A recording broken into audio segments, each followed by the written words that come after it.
Dave Larson here with Steve Blye, architect for Leggett Architects, and we're here in a new edition of Glenbard West High School. Glenbard West High School was built in 1922, had a number of additions, and this was completed 2 years ago, and I'm so excited to compliment you, the architects, Leggett, for a key award that you guys just received, Excellence in Masonry Award. And what a privilege to honor you, and what a privilege for Glenbard District 87 to have one of our 4 high schools receive this award. Welcome, Steve. How long have you been with Leggett? Been with Leggett for 5 years, and I have a very talented team that assisted me in this.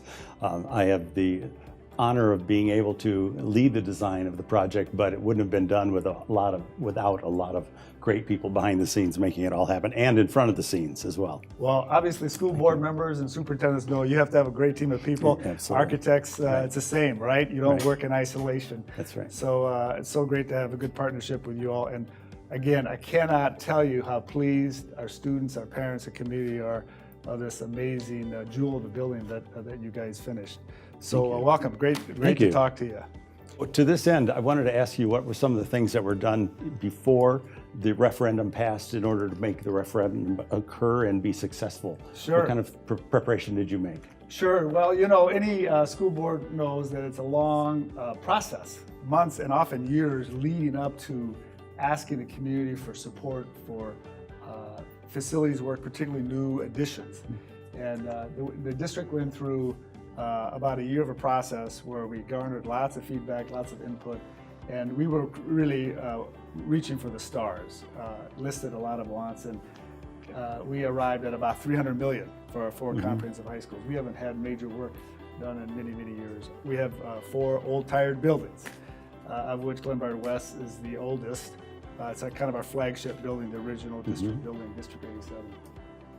But we pared that down in a second round to about $100 million of really essential, critical needs, a lot of it mechanical, plumbing, bathrooms, roofs, parking lots. But here at Glenbard West, there was a clear acknowledgement that we needed new space, new instruction space. The student body was growing. We were pushing 2,400, 2,500 students. And again, we knew that science was real important. We made a commitment, the board made a commitment for more to all. So we want every student to go through biochemistry, physics, and then also Algebra 1, Geometry, Algebra 2. But for science, that meant that we needed to make sure to have updated state-of-the-art labs for each of those key courses. So when we identified key content area that we would build square footage for, we decided science, obviously. The conclusion was we really couldn't build on the building.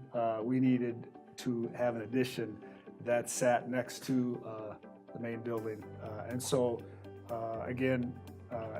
We identified 8 new classrooms that were needed, and what that would look like, the square footage, the kind of specific specifications for each of the rooms, the data, the water, the gas, etc. All that had to be worked out, and that's where you guys were so great in helping us get there.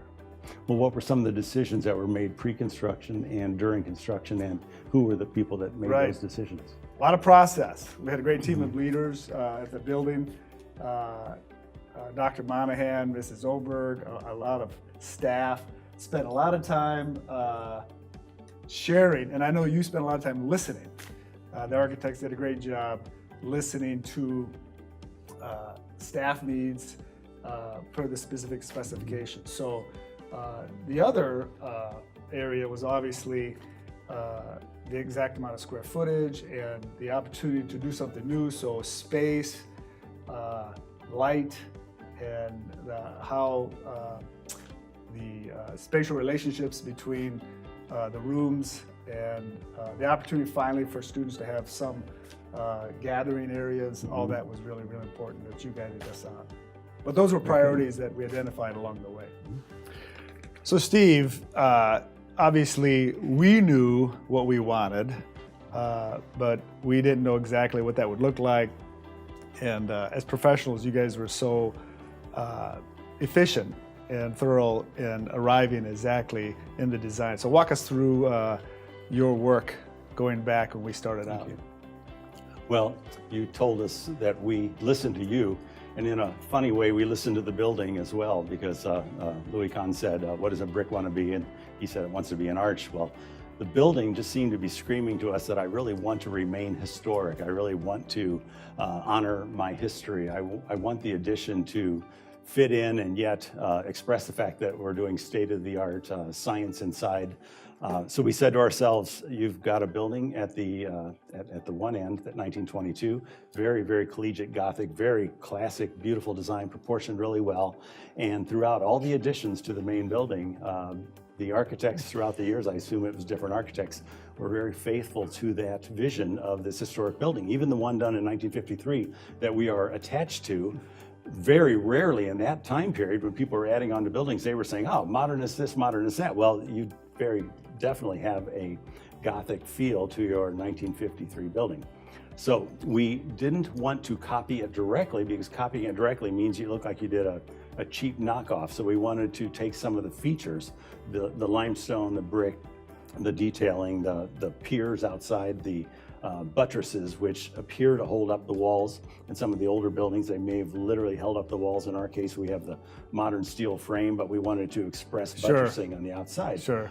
So we said to ourselves, well, number one, we're going to put some buttresses to help express the continuity of the design with the rest of the school. Number two, of course, we're going to use limestone. Now, just an example, had we used limestone right out of the quarry, it would have been bright white and glaring and stood out, separate from the rest of the school. So we used something called cast stone, which looks like limestone and is tinted to look like older limestone. So made it fit right in from the beginning. From a massing point of view, had we copied the piers directly, they would have been large masses that would have been greater in scale than they needed to be. We tried things like rotating them in different angles, and we did a 45-degree angle. The piers are a little smaller, more delicate. They still step down and have the proportionality, but they catch the light in a different way. So when you've got a facade with a certain amount of daylight on it, the pier will be at a slight angle and it'll appear. It will show up with a different kind of appearance. Interestingly, we had fun with those piers. We were marching them along the building. When they came to the corner, they became a double pier, which suddenly expresses the corner of your building in a really nice way. I want to ask you, just curious, was there any point in time that you considered other materials? There's so many, with engineering and technology, there's so many other materials, many of them natural, that could have worked. Talk through that discussion that you guys had. Yeah, we had a brainstorm, and very often in traditional European architecture, many places in America, you'll say, I can't meet the quality or the exact detailing of this building, so I will try to do something vastly more modern and vastly different and stand out and intentionally express that. We did talk about it. We had a brainstorming session, thought about different things, and we said to ourselves, really, we don't think we think we can actually match the building in its scale and character and be true to those details, and yet do it in a way that have modern features that it's from a distance, it'll blend in beautifully, and as you walk closer and closer, you'll think, wow, it's a little more modern. There must be something going on inside. And then you realize that you actually are next to a modern building. And walking inside is clearly a very modern building that doesn't even try to look historic. So yes, we did. It was a little short-winded, and maybe I pushed a little hard saying that I think it should remain historic, but the team definitely had strong opinions on looking at all the options, and we did for a reasonable amount of time. Well, that's good, because there's a lot of traditional people in this community, so you saved me from a lot of angry phone calls. The traditional masonry work was really beautiful and blended in well. Thank you. Great. And even down to the small details, there were places where there's a pattern called Flemish bond. It's a 8-inch brick with a 4-inch brick below, and 8-4-8-4. And we noticed that using the modular brick of the past, they would come to a corner and they weren't able to turn the corner the way that we normally do with buildings having 4 inches on one side and 4 inches on the other. So we extended the brick to a 12-and-4, and even though it seems like a lot of detail, every time you reach a corner, you're always going to turn it with an uncut brick, saving you money, saving some of the unattractive looks of cut brick, and actually looking very organized and Right. coordinated. And so those are the kind of details we looked at. So it was just a really fun project because we Sure. were trying to learn from the old and yet try to do it in a modern way and use the modern material of brick. Okay, let me go back to, we're talking about the facade and exterior and matching the brick masonry and limestone. I just talk a little bit, it's like putting a puzzle together on the exterior of a wall. It's really, really impressive, and I think really blends in well with the traditional building. Talk a little bit about that. Sure. The dilemma was that we had to take the new building and pull it away from the old building by 30 feet or more to meet fire codes. And there was going to be a connection link, which had its own issues. But the connecting link we studied in various different ways. We said, well, it's probably going to be a masonry building, of course, with windows in it. We want to have great views. But then we also thought of the alternatives. What if it wasn't masonry at all? What if we got away from the traditional look and went as invisible as possible and made it as glassy as possible with a little bit of reflectivity? And we studied it both ways, and we came to the conclusion that if we used a bit of a reflective glass, we would reflect nature. So as you're standing up looking at the building, you almost wouldn't see the link. You'd see the sky reflected back. If you're at other angles, you'd see trees reflected back. And you basically see two buildings that look like they're standing proud of themselves. One, which is the historic older building, and the other, which is the newer building. And by having that glass link, they reflect back. And the real interesting part was that we didn't know how much you would see. You really see the building reflecting upon itself and looking like it goes longer than it really is. So that link being there was the connection that brought the buildings together, and it became a corridor at the beginning. Now, the interesting little serendipitous event was that one of our principals was overhearing all of this conversation, wasn't part of the team. His name's Alan Bombeck, and he passed away from cancer recently. Alan had listened to this and said, you know what, you guys, you're trying to make one end of the building parallel, you're trying to bend the other end to look out at this incredible view out at Lake Ellen and the football field. Why don't you just bend the building and at the point where the corridor comes together? And, you know, first of all, we thought it didn't make sense, and then we studied it, and it was kind of brilliant because it allowed us an opportunity to pull the corridor link over and diagonal it over. Suddenly we had a swath of space that was a sitting area and a gathering space. And it wasn't in the program, it wasn't planned, but it was sort of a found space. And at the other end of the corridor, it shoots over to the stairway, which would have been a normal stair, an open stair, and it became more diagonal and wider open, in a bit of a triangular format.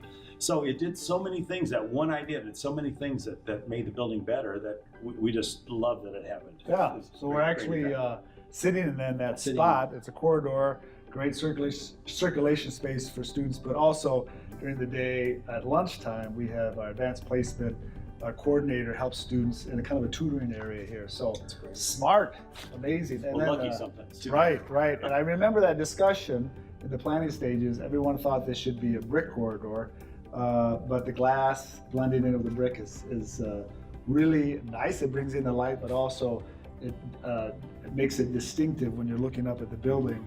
You can see the context of the new and the old because of the glass. So that was fantastic. Leggett Architects, this has got to be an important jewel in your portfolio of buildings. So anything you learned from this project that you want to note? Well, we learned that you really want to listen to the client and that you may have ideas that you think are right. You think the building is telling you one thing and the client is telling you another thing, and you really want to balance things out. You want to listen to your team members because you could very well have not engaged everyone in the office and simply ended up with something that didn't quite work out like this serendipitous suggestion ended up. And so I think it's always listening, and it's always being open-minded, and the idea is that the best idea wins. You don't say, well, you're right out of school, what do you know? Right. If he has a great idea, you're happy to use it. And you also don't say you're a principal and you haven't been doing design. You know what? You have been doing design because you've been doing it your entire life. I better hear what you have to say. So you listen to everyone. Yeah, great.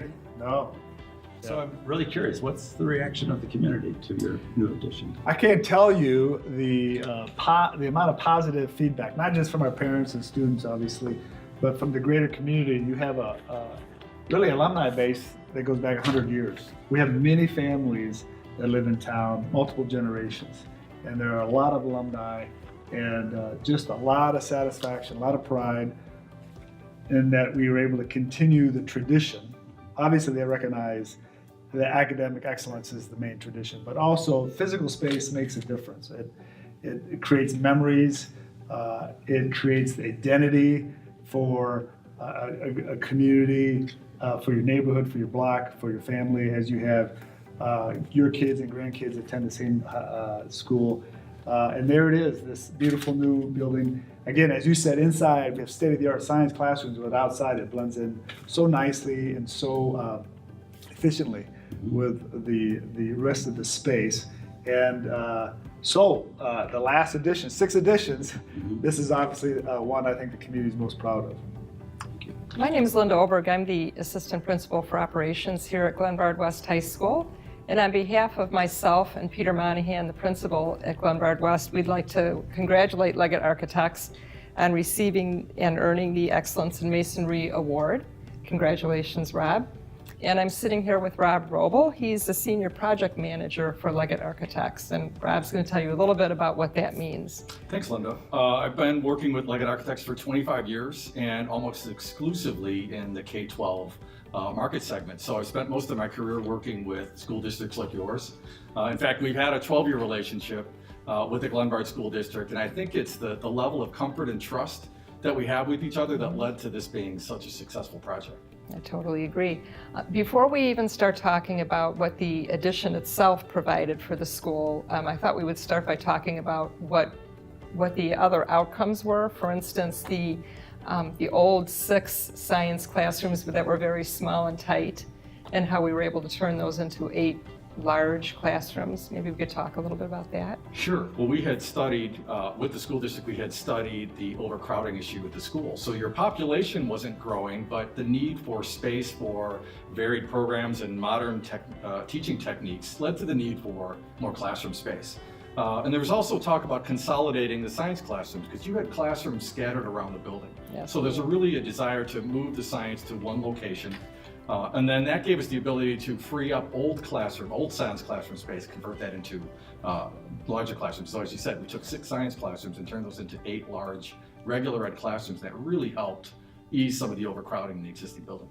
One of the nice outcomes is that we have students with special needs, and we never had a place to have a transitional location for them where they could learn how to cook and do laundry and things like that. And moving one of the science labs enabled us to turn one of those classrooms into a really nice, actually 2 of those classrooms into a nice space for kids with special needs. Steve and Dave had talked about the bridge and connecting the 2 buildings together. And Rob, when you and I were talking about that, you realized that we would need to cut into the old antiquated photo lab. And when you did that, you came to me and asked, do you still want to have a dark room down there? And I asked my art teacher, and the art teacher said, how can you have a photo lab without a dark room? So one of the other outcomes was that you built a beautiful photo lab that outlooks the garden that's behind us. Mm-hmm. And we built a brand new dark room for developing traditional film. And that we also made that part of the building wheelchair accessible. So for the first time in the history of Glenbard West, we have students in wheelchairs who are able to take ceramics class and photography classes.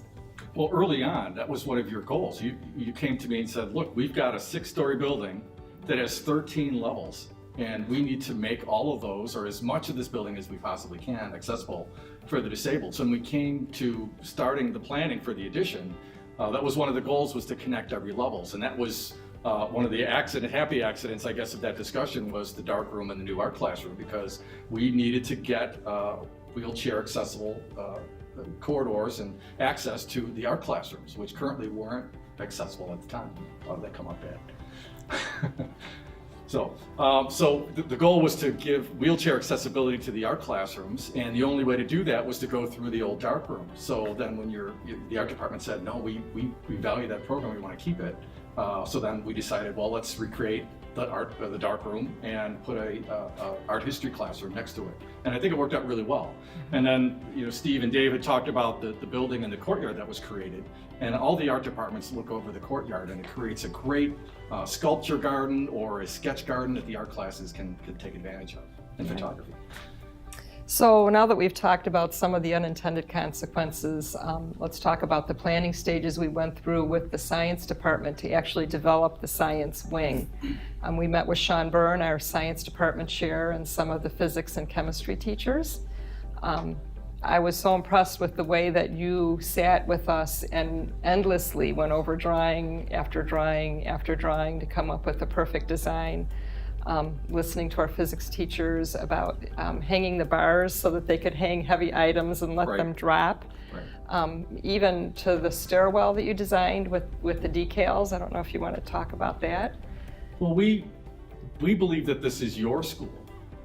Yes, we're the architect, yes, we're the designers, we're working on it, but ultimately this is your house, and we wanted to listen to your stories and your needs and have a great understanding of what your programmatic needs were for the school, and your staff knew exactly what they wanted, which made our job a lot easier because we visited other schools and other science labs, talked about the features that we liked and disliked, and incorporated those all in. And it worked out really well. So it's great working with people who know what the end goal is, makes our job a lot easier. And then just adding some of the graphics that we did on the wall was just icing on the cake. So incorporating the ideas of science and the periodic table and putting that graphic on the wall, that's fun for us doing that kind of thing. And it just makes the environment that much more engaging and interesting to be in. That was a fun surprise. One of the other things, one of our goals was to have a green roof for our students to learn from.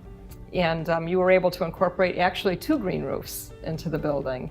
One of them went over the, again, unintended consequence of building the Right. dark room. Right. And then the other one was built on the roof where students actually have access to that.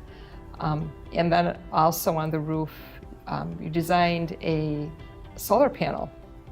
And the solar panels... The solar panels are tied into the physics classroom, so that the students are able to study the energy that's gathered from the panels and how it affects the building. So they can monitor how much electricity is being generated if it's a cloudy day versus a sunny day, and work that into their science studies. So when we started planning for the building, the goal was to put 8 science classrooms into a 2-story building. But how we were connecting to the building, there were 3 levels. So when we studied how to make the connection, we agreed that the addition should tie in at the 2nd floor and the 3rd floor through an existing stairwell.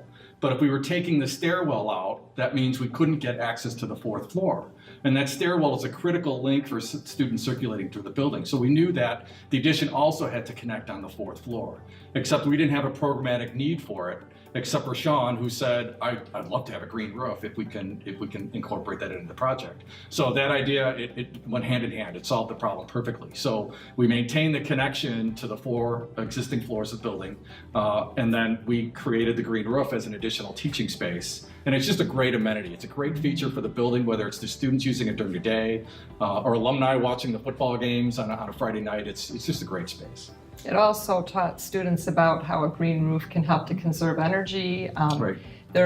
You left, not only is it a green roof, but you also left like a teaching space so that teachers could bring classes out there. They can set up chairs, they can sit outside up on the roof and then still study the plants that are growing, and ones that do better in shade and ones that do better in sunlight. We didn't want it to be like a museum where you just look at the plants through the glass. We wanted it to be engaging.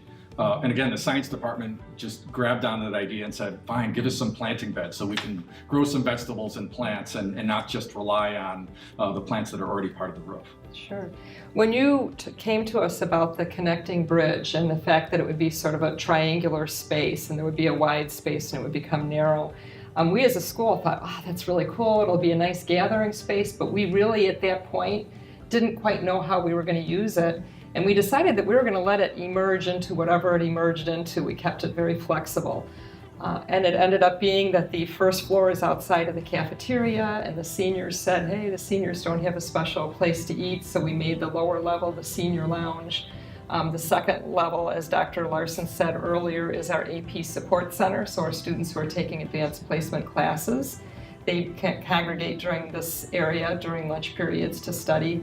And then on the 4th floor, students said what we really need is a place to meditate. We're really pushing ourselves, and we created the 4th floor to be the mindfulness space. And we actually have yoga mats up there, and students come and they do yoga, and it's a really neat, again, unintended utilization of the building and the spaces. Well, I think this is one of the benefits of the relationship that Leggett Architects and Glenbard District 87 have, is we knew that there was a need for student life space in the building.